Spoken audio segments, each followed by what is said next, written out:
Dans tout l'Occident, il semblait que la culture fût un ensemble de connaissances ou une forme de raffinement.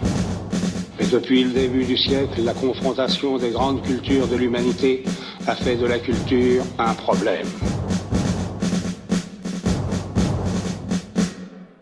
Bonsoir Alice. Bonsoir Barbara et bonsoir à tous. Alors cette émission spéciale vulgarisation scientifique démarre avec un sacré programme. Je dois dire que c'est assez alléchant et bon, pour une fois je pourrais pas rester mais je suis un petit peu déçue. Alors cher candidat au concours Ma thèse en 180 secondes, j'imagine qu'après le billet d'humeur très attendrissant de Nicolas et un petit peu critique sur l'exercice, vous vous sentez déjà parfaitement dans le bain de la vulgarisation et surtout en terrain conquis. À mon tour maintenant de me glisser dans le thème. Et pour faire original, alors vous ne le savez pas puisque vous n'êtes pas là d'habitude, mais je suis juriste et pour faire original, je vais vous parler de droit. Ou plus précisément, de diffusion de la science juridique. Oui, parce que le juriste ne vulgarise pas, il démocratise. Dans le milieu du droit, tant des praticiens que des enseignants, il existe une forte admiration et même une affection pour l'art oratoire et la théâtralité. C'est peut-être l'essence du droit, ou plutôt de la loi avec un grand L, qui explique cela. En effet, le droit, c'est la manifestation première du fonctionnement démocratique. Il est supposé émaner directement de la volonté du peuple. Si bien que les savants du droit, quand ils disent le droit ou quand ils l'expliquent, se sentent quelque part la mission de parler au nom du peuple. Et évidemment, lorsqu'une personne entend 6 ou 7 milliards de voix dans sa tête pour s'exprimer, il y a de quoi être théâtral.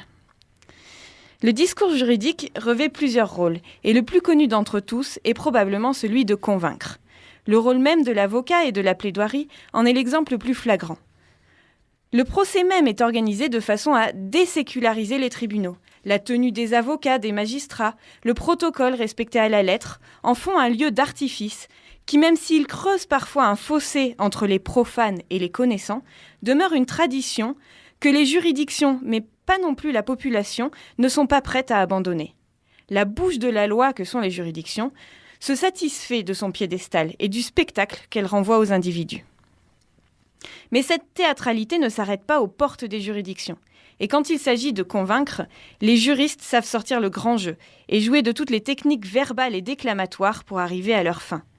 Vous connaissez sans doute de très célèbres discours juridiques.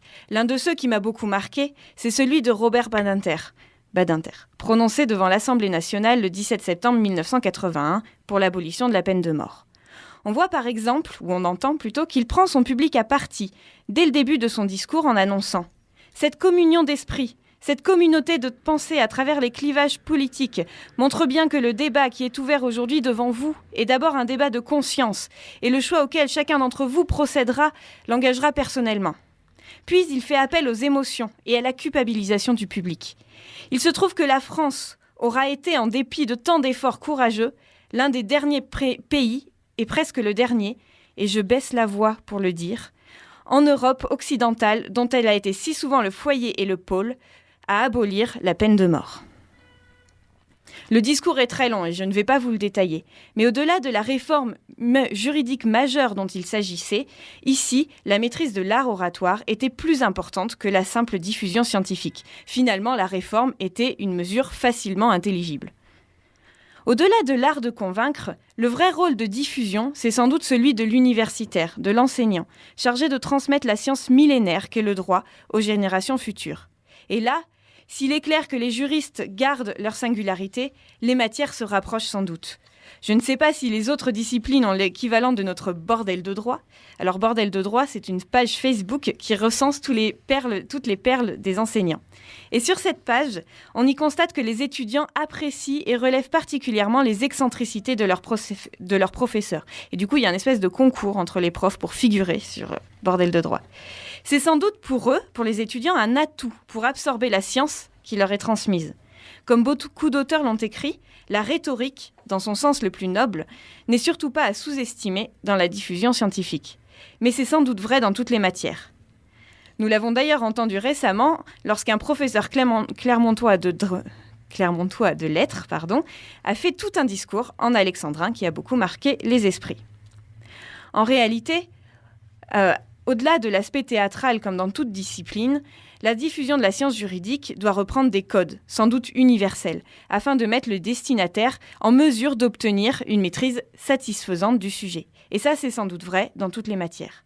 Avant la connaissance brute, l'important, c'est de transmettre les clés de réception de la connaissance.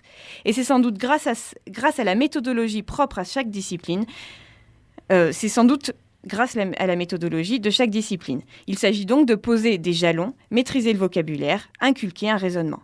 Et surtout, c'est vrai dans le domaine du droit, car par nature, il est très évolutif.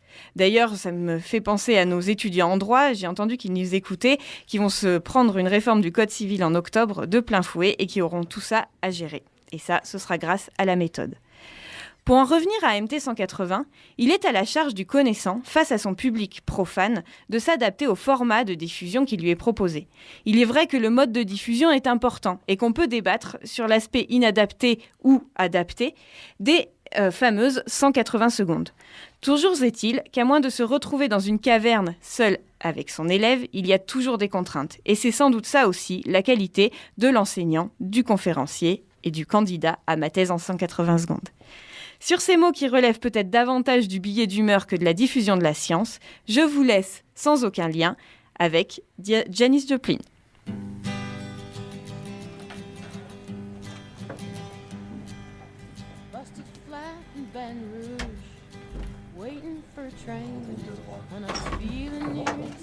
Ça veut dire quoi ça? Ben on fait la musique. Ah mais d'accord. On fait la musique. Tu le feras pour la prochaine fois. Je lui ai dit que je te fais fini quand tu refais la musique.